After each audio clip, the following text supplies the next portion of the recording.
Olá pessoas, tudo bem? Sejam bem-vindos ao canal Hellstrom. É, Hoje eu vou tratar sobre um assunto meio delicado, sobre o empate do Brasil, né, na estreia da Copa do Mundo. E assim, esperem opiniões fortes, viu? Porque eu não sou jornalista de grandes veículos de comunicação que tem que ficar passando pano, que tem que ficar, não, mas tal jogador, isso. Pô, eu tô nem aí, cara. Eu tô nem aí pra fã-clube de jogador. É... E eu vou falar as minhas impressões desse empate do Brasil, né? Se você quer ver mais vídeos sobre esse, deixa um like, se inscreve, curte aí e vambora. O Brasil ele empata com o Marrocos. O primeiro tempo deu a tônica do jogo, porque Marrocos, né? Se você não tá preso, sei lá, se você não tá congelado há 10 anos, Marrocos é uma puta seleção. Marrocos foi semifinalista da última Copa do Mundo. Foi ou não foi, né? Isso daí vai ser gerar até debate de corte da FIFA, imagino. É, Campeã da Copa da África, né? Caramba, tô vendo aqui o jogo da Alemanha, né? Que eu vou também trazer vídeo. Tá 7-1. Isso não traz boas lembranças, mas enfim.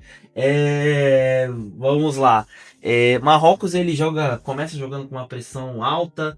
É, os jogadores de Marrocos, eles. A transição de jogo, né? Transição, essa palavra que eu queria falar. A transição de jogo de Marrocos é absurda, porque o que acontece? Eles dominam a bola no campo de ataque, eles precisam precisam de pouquíssimos toques para já chegar na linha intermediária do time. É absurdo, e tanto que é assim que acontece o gol de Marrocos, né? O Lucas Paquetá ele domina errado, o jogador de Marrocos ele passa para o Brahim Dias, que é, né, o grande nome dessa seleção, né?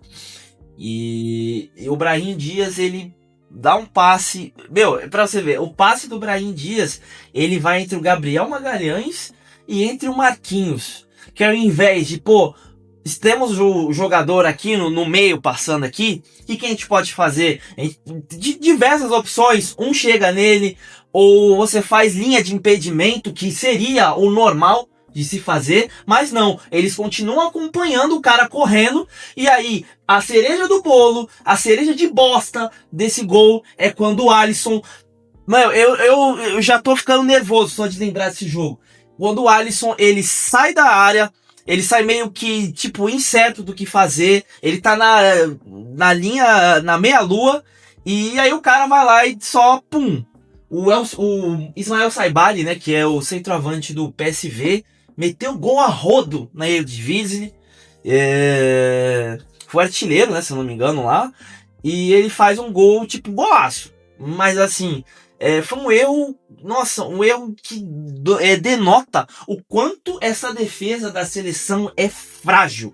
Porque o que acontece? Nem o Bruno Guimarães, nem Casemiro chegam para fechar ali o meio campo, né? Para tentar, pô, vamos fechar o campo para pelo menos ele não dar uma bola frontal. Se ele tiver que dar uma bola, vai ser por cima. Não, o campo fica aberto. E aí o Brahim Dias recebe um tapete, uma avenida maior do que foi a partida desastrosa do Casemiro, e faz o passe pro El Saibari em profundidade. O gol é parecidíssimo com os gols do Mbappé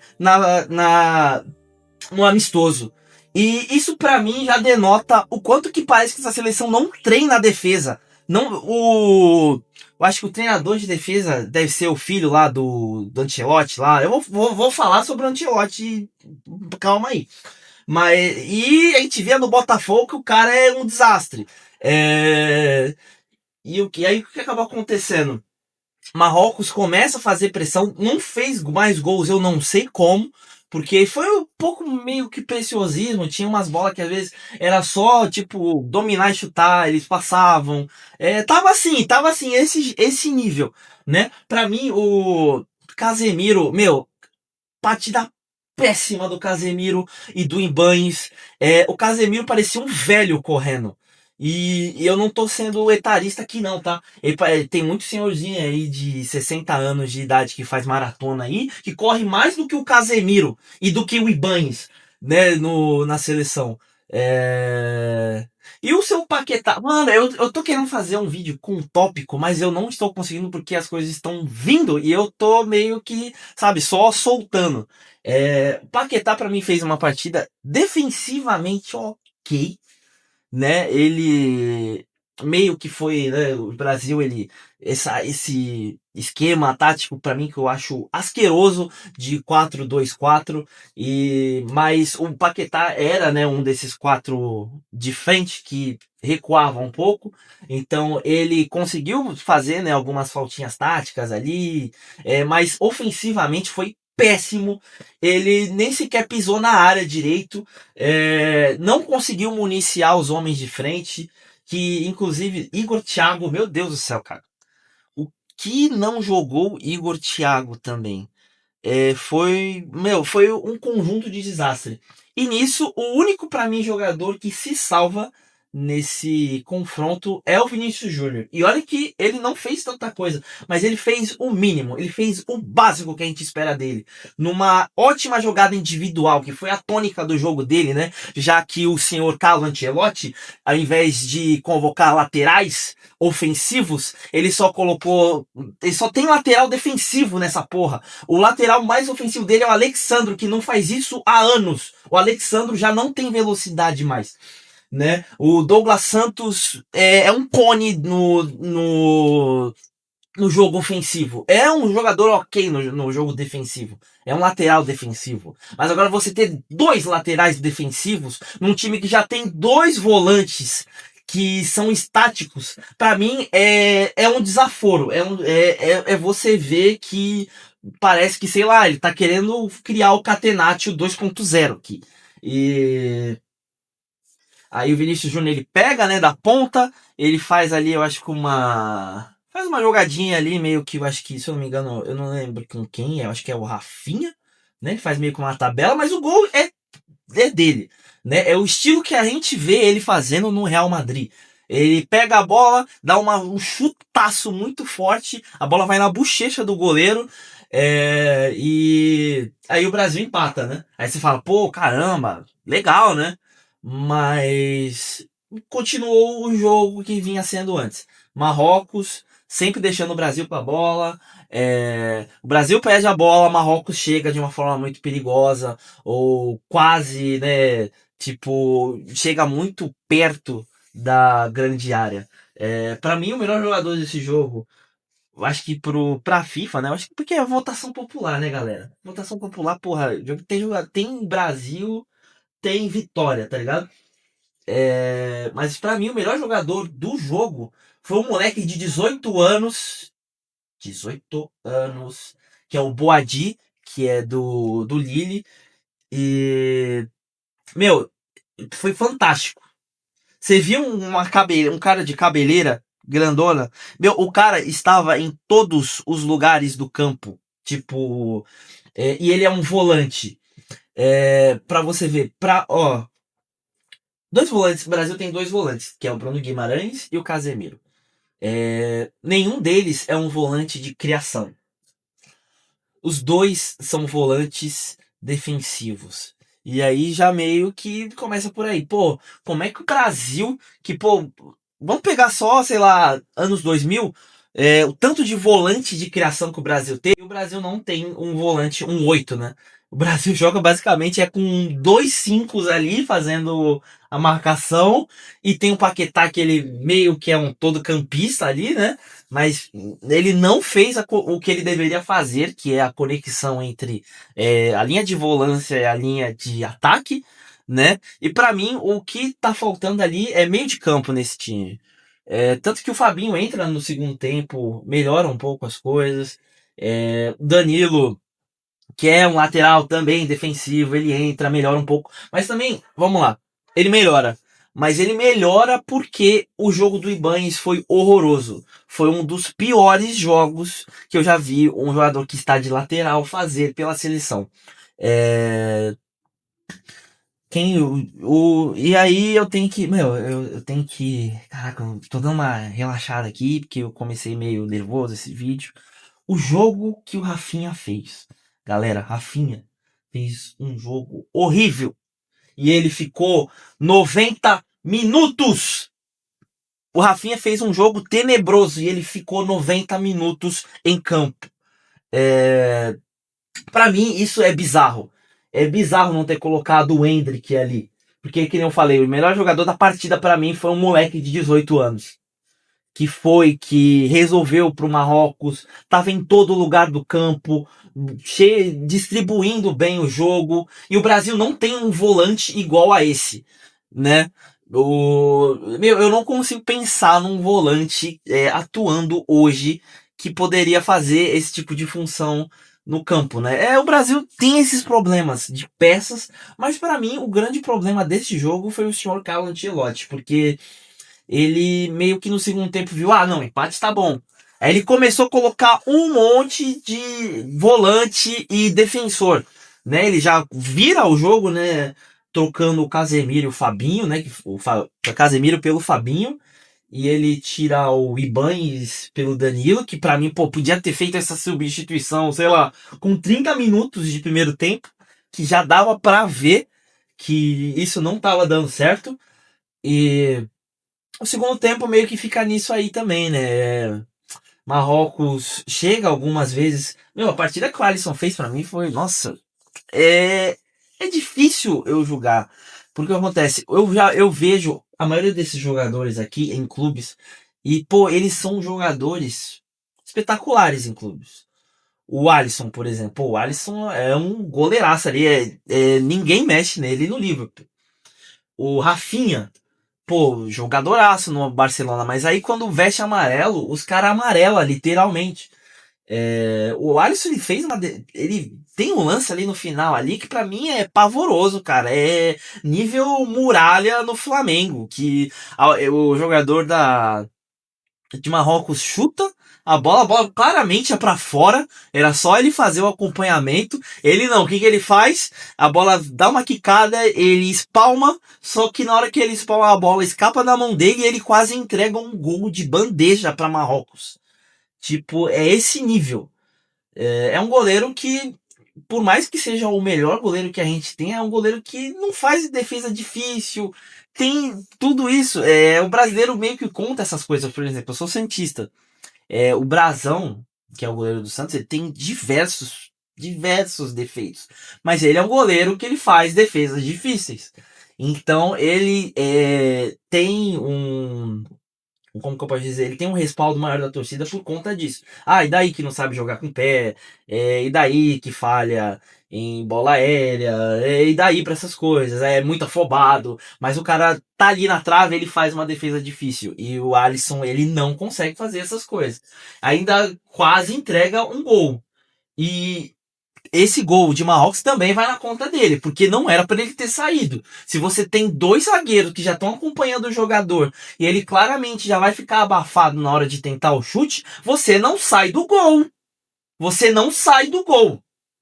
Você fica ali, pelo menos no meio do caminho, para dificultar o cara de chutar, porque se você sai do gol, o cara pode chutar em qualquer canto, né, do gol.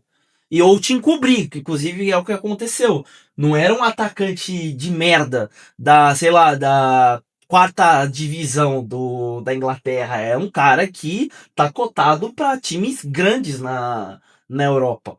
E ele vai e me faz isso.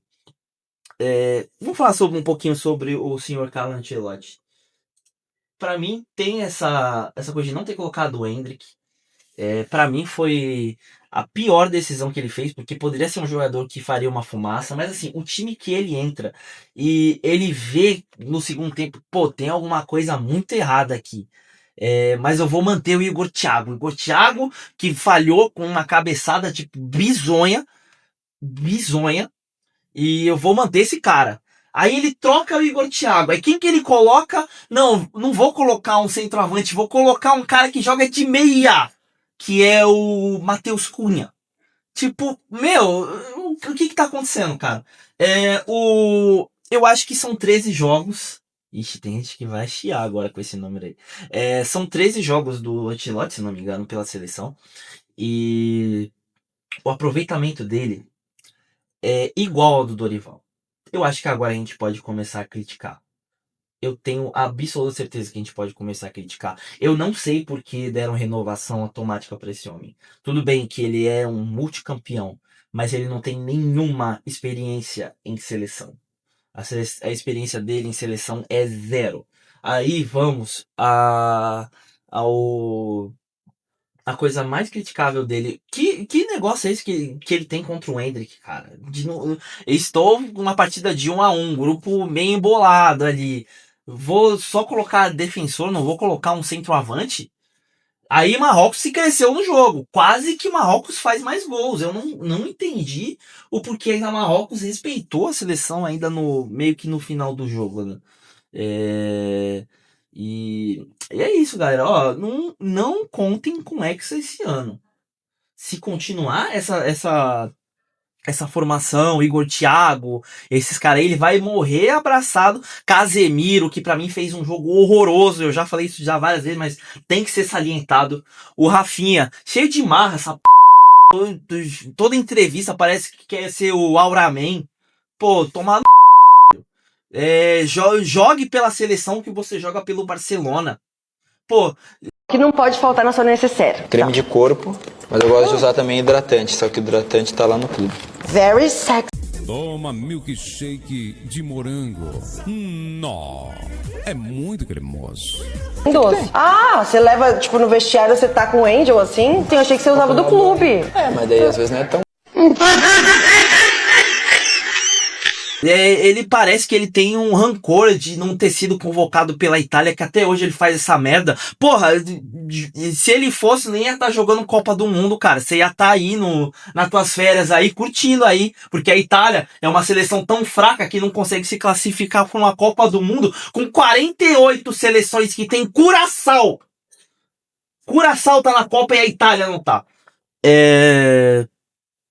Eu acho que eu já falei o que tinha que falar. Nossa, eu me senti aliviado fazendo esse vídeo. Cara, como é legal fazer essas coisas, porque eu tava vendo o jogo, tava vendo com os meus amigos e eu nem consegui dar muita atenção pra isso, porque eu tava prestando atenção no jogo, era uma molecada que eu já não via faz tempo. Aí depois a gente foi, tipo, curtiu, saiu, se divertiu, mas ali no jogo eu fico meio, né, tentando prestar atenção, né, até pra trazer conteúdo pra vocês. Eu gosto dessa parte tática também. E é isso, galera. Aproveitem esses jogos da seleção pra ver pessoas que você não viu. Pra se encontrar esses amigos que eu não vi. Alguns eu não via eles há, sei lá, há 4 anos. É muito tempo. E aproveitem pra fazer isso. Aproveitem pra ir nos seus familiares. Viaja pra ver o jogo da seleção. Porque isso daí, meu, você pode ter certeza, o Brasil vai passar dessa primeira fase. Eu acho que o fiel da balança ali, o Haiti, se não tivesse o Haiti, fosse uma seleção mais ou menos no mesmo nível da Escócia, que inclusive o Haiti deu trabalho para a Escócia. Para mim já foi um sinal de que ou a Escócia é uma seleção muito ruim, ou o Haiti melhorou. Aí a gente vai ver no próximo jogo, sexta-feira.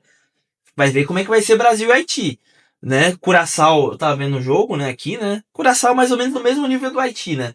Se o Haiti é a seleção francesa B, né, segunda divisão, o Curaçao é a seleção holandesa B. Inclusive só teve um cara que nasceu em Curaçao que é da seleção. E Curaçao até conseguiu dificultar um pouquinho a Alemanha ali, fez uma defesa muito legal, tipo, linha defensiva. Mas a Alemanha, depois que se achou, passou o carro. Tanto que foi 7-1, né? 7-1 jogo da Alemanha e Curaçao. E aí eu vejo o Brasil, por exemplo, eu vi jogo Estados Unidos, da Alemanha agora. Vou ver. Esse jogo eu quero trazer vídeo da Holanda e Japão. Esse jogo vai ser jogão também. E eu não vi nada nessa seleção que possa fazer ela ganhar essa Copa do Mundo dessas seleções. Quando chegar uma Holanda, quando chegar um Japão, se prepara. Já vai com o esquema de comemorar, vai ser o último jogo que você vai ver essa galera aí. Depois vai ser mó tempão, que vai demorar, porque o Brasil já vai ser eliminado. São jogadores que sentem o peso da camisa, sentem o peso de estar na seleção brasileira. E aí eu já tenho que concordar com a galera que pediu o Neymar na seleção, porque é o Neymar hipotético, né? Tanto que provavelmente nesse segundo jogo ele não vai jogar, ele não tá nem treinando com chuteira ainda. Mas eu posso criticar, eu já fiz vídeo criticando o Neymar já. Mas uma coisa que eu não posso falar dele é que ele não é um jogador comprometido quando ele está em campo. Quando ele está em campo, é diferente. Quando ele não está em campo, aí já é outra coisa. Aí é o Neymar festeiro, tá ligado? Mas quando ele tá em campo, ele dá a vida.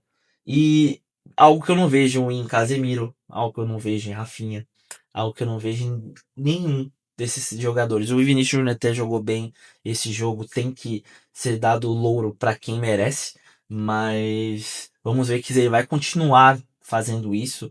Foi um jogo muito isolado, meu, nenhum lateral, nenhum volante, tipo, se aproximando dele para fazer uma espécie de triangulação, fazer uma troca de passe, não. Era toda hora o Vinícius Júnior pegava a bola, ele ia sozinho e ninguém acompanhava. Tipo, se continuar for assim, pode ter certeza que o Brasil vai cair muito cedo nessa Copa. E aí a gente tem que começar a contestar o Ancelotti aí, né? O cara é o salário mais alto para um técnico, eu acho. Né? Eu acho que nem técnico da Arábia Saudita tá ganhando tanto que o Carlo Ancelotti ganha na seleção brasileira. E aí? Pô, se colocasse, pra mim, vamos ser sinceros, vamos ser honestos. Se tivesse aí o Dorival Júnior, iria fazer a mesma coisa. E estaria todo mundo criticando. Por que contratar um cara dessa prateleira se ele não vai te entregar algo de uma prateleira maior? São coisas que precisam ser questionadas. Eu acho que essa renovação foi feita. Foi péssima ali pro trabalho dele, que meio que já dá um conforto, né? Ah, posso errar à vontade esse ano, que o meu foco é 2030. E é isso. Sexta-feira vai ter jogo aí do Haiti. Espero que o Brasil ganhe. Espero que ganhe com uma boa vantagem para tentar pelo menos ser, né, o primeiro do grupo, que aí escapa de uma chave bem chata que pode ser se ficar em segundo, em terceiro lugar seria tristeza, porque aí iria enfrentar seleções que provavelmente são muito fortes. Mas primeira colocação desse grupo já deixaria a questão de chave um pouco legal. É isso. Espero que tenham gostado do vídeo aí. Fiz meio que sem cortes. Só meio que desabafando mesmo, porque precisava, porque pra mim esse jogo e uma derrota foi a mesma coisa. Eu já esperava um empate. Tanto que se vocês verem um vídeo lá que eu fiz de previsões da Copa, eu falei, ó, Brasil vai empatar ou vai perder. Só que eu não esperava que jogasse tão mal assim desse jeito. É isso. Tamo junto. E valeu e até mais.